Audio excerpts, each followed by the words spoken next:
উনি কথায় কথায় তারেক রহমানকে সবার সামনে তুমি তুমি করে বলতেন। তারেক রহমান সাহেবের সঙ্গে খলিলুর রহমান সাহেবের যে একটা দীর্ঘদিনের সম্পর্ক আছে, খলিলুর রহমান সাহেব যে ওয়ান অফ দ্য বিএনপির যাকে বলা হয় পাওয়ার পলিটিক্সের মাস্টার মাইন্ড, এটা মানে সুব্রত দা গোপন রাখতে চাচ্ছে। গোপন রেখে সে যাকে বলে এটি ঘুরু ঘুরু করতে চাচ্ছে আর কি। কারণটা আমি আপনাকে বলি। বিএনপি আপনার মনে আছে যে লতিফুর রহমান সাহেব যখন ক্ষমতায় এলেন তত্ত্বাবধায়ক সরকারের প্রধান, ঠিক সেই সময়টিতে লতিফুর রহমানের ওই সময়টিতে যে সূক্ষ্ম কারচুপি বা তার সময়ের সাথে যা কিছু হয়েছে, যেটা আওয়ামী লীগের কথা মতো, তার ফলে বিএনপি কিন্তু 2001 সালে ক্ষমতায় এসেছিল, মনে আছে কিনা আপনার? ঠিক সেই সময়টাতে লতিফুর রহমান সাহেবের ভাইরা ছিলেন খলিলুর রহমান, আর লতিফুর রহমানের প্রাইভেট সেক্রেটারি অর্থাৎ প্রধান উপদেষ্টার প্রাইভেট সেক্রেটারি ছিলেন এই খলিলুর রহমান। তো কাজেই ওই যে 2001 সনে বিএনপি যে সফলতা, ক্ষমতায় আসা, তার জন্য যদি প্রশাসনের একজন ব্যক্তির প্রতি সে জীবিত কৃতজ্ঞতা প্রকাশ করে, that should be Khalilur Rahman. কেন লতিফুর রহমান তো মারা গেছেন, আদারওয়াইজ লতিফুর রহমানকে উনি ধন্যবাদ জানাতেন। যেহেতু তিনি মারা গেছেন, তার ভাইরা, তার সেক্রেটারি, তাকে দেখে তারেক রহমান সাহেবের একটা আবেগ আসবে, ভালোবাসা আসবে, শ্রদ্ধা আসবে। এটা সুব্রত দা জানে, কিন্তু ইচ্ছা করে এই জিনিসটা উনি গোপন রেখেছেন, মূলত এই কারণেই। তো সেদিক থেকে বিএনপি একটা কৃতজ্ঞ দল। তাকে যারা উপকার করেছে, এমনকি অনেক আগে 75-76 সনে যারা উপকার করেছে, তাদেরকেও কিন্তু দেখেন তারেক রহমান সাহেব এইবার যে মন্ত্রিপরিষদ গঠন করেছেন, সবাইকে তিনি খুশি করেছেন। এমন কোনো মানুষ নাই, টকশোতে যারা কথা বলেছেন, ডাক্তার জাহেদকে নিয়েছে, তাকে উপদেষ্টা পদে, হ্যাঁ, প্রতিমন্ত্রী। তারপরে ওনার ওই লন্ডনে ওনার সাথে যারা দীর্ঘদিন কষ্ট করেছেন, সেই মাহাদি থেকে শুরু করে যারা আছেন, তাদেরকে প্রোভাইড করেছেন। এখানে নুরু, ববি হাজাজ থেকে শুরু করে সবাইকে তিনি মানে আশ্রয় দিয়েছেন।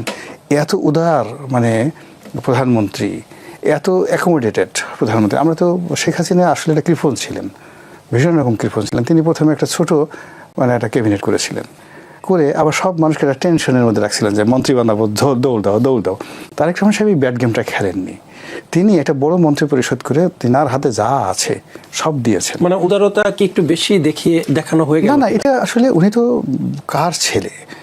শহীদ প্রেসিডেন্ট জিয়াউর রহমান সাহেবের ছেলে, বেগম খালেদা জিয়ার ছেলে। তো ওনার যে উদারতা, ওনার যে সিংহ হৃদয়, মানুষকে দেওয়ার যে ক্ষমতা, এটা তো শেখ হাসিনা, খালেদা জিয়া বা জিয়াউর রহমান সাহেব এমনকি বঙ্গবন্ধুর মতো হবে না। মানে যাকে আগে রাজপুত্র বলা হতো 2001 সনে, আর সেই রাজপুত্র থেকে এখন নাও হি বিকাম দ্য কিং। এখন আপনি যে লোক জন্ম নিয়েছে রাজপুত্র রূপে, সোনার চামচ মুখে, আপনি তার কাছ থেকে ফকিরি আচরণ আশা করতে পারেন বলেন? আপনি আমাদের দেশে দেখবেন যে অনেক পিতামাতা করে কি, ছেলে মেয়েদের সঙ্গে 10টা চকলেট আনে, এনে পকেটে একটা বের করে দেয়, ছেলেদেরকে বলো বের করো, দৌড় দাও, গান গাও, কবিতা বলো, তারপর একটা একটা করে দেয়। এগুলো দেখবেন যে বেশিরভাগ পিতামাতা গরিব মানুষ, অল্প কিছু টাকা নতুন হয়েছে, মন ছোট, নিজের ছেলে মেয়েদের সাথে এরকম ফাজলামো করে। আর যারা ধরেন ভালো বাবা মা, তারা করে কি, 1 বস্তা টাকা, 1 বস্তা চকলেট এনেই ছেলে মেয়ের সামনে বস্তাটা খুলে দেয়। ছেলে মেয়ে এইটা নেয়, ওইটা নেয়, এটা কামড় দেয়, ওইটা ফেলে দেয়, এটা ফেলে দেয়। বাবা মা বলে যে দেখো, রাজার মতো একটা ভাবসা। এখন এই তারেক রহমান সাহেবের যেটা আসছে, যে তার হাতে দেওয়ার মতো যা ছিল সব তিনি দিয়ে দিয়েছেন, কাউকে তিনি হতাশ করেননি। কিছু লোক আছে, দলের যারা লোকজন আছে, সিনিয়র যারা লোকজন আছে, এদেরকে উনি দেননি, ইচ্ছা করে দিয়েছেন, ইচ্ছা করে দেননি। এখানে কোনো এটা মূল ব্যাপার হলে এই লোকগুলোকে তার পছন্দ হয়নি।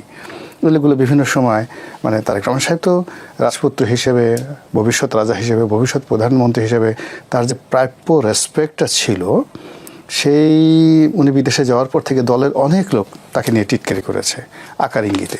তো এই খবরগুলো তার কাছে গেছে, ফলে সেই লোকগুলোকে তিনি মন্ত্রিত্ব দিতে পারেন না, হতে পারে না। এর চেয়ে এটা হয় না।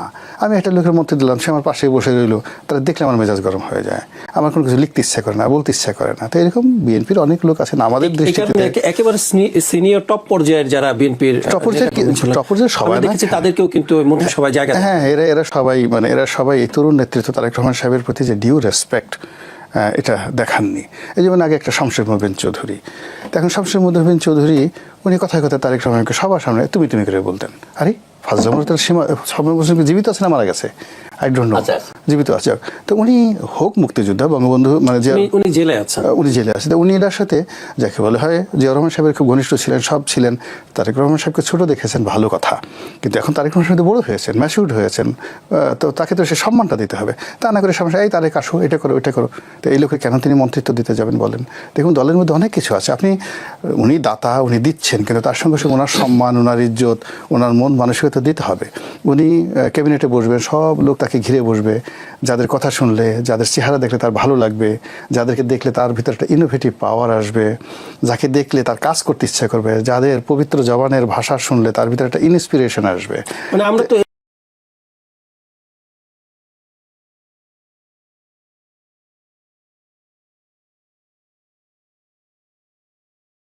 এরকম দেখেছি যে শেখ হাসিনা সরকারের সংসদ, মানে তার আশেপাশে এমন লোকজন ছিলেন যারা তোষামত করতেন, গান গিয়ে শোনাতেন, মানে এমন এমন একটি হ্যাঁ, না এটা এই কারণে তো তিনি 15 বছর থাকতে পেরেছেন।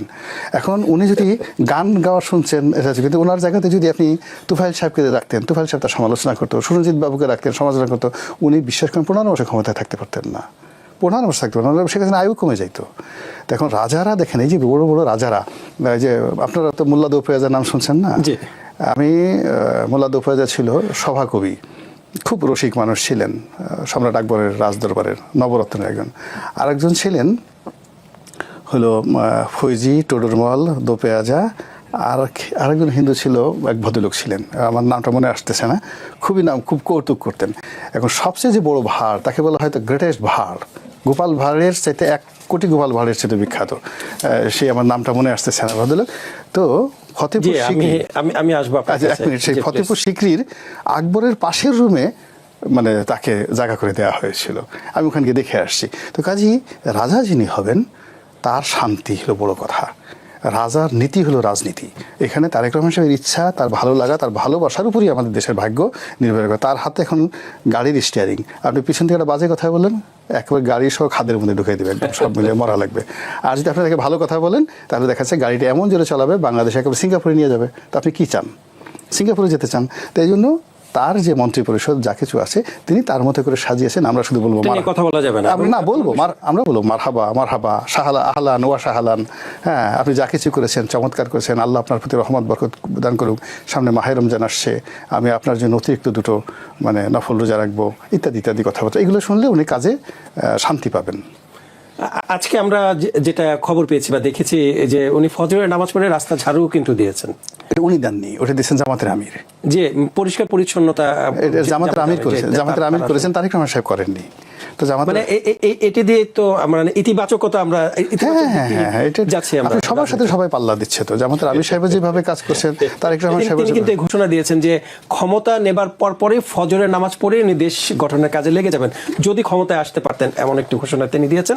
যদিও ক্ষমতায় আসেনি, কিন্তু তিনি তার কথা রেখেছেন। সে তো ওই এলাকা করছে, এবং তিনি যদি প্রধানমন্ত্রী হতেন, হয়তো প্রধানমন্ত্রীর কার্যালয়ের সামনে রমনা পার্ক, তারপর শেষে সংসদ ভবন, এই এলাকাতে হাজার হাজার জামাতের কর্মী, মহিলা কর্মী তারা একসাথে ঝাড়ু দিতে যেতেন, হয়তো সুব্রত দাকেও ডাকতেন, আমিও যাইতাম।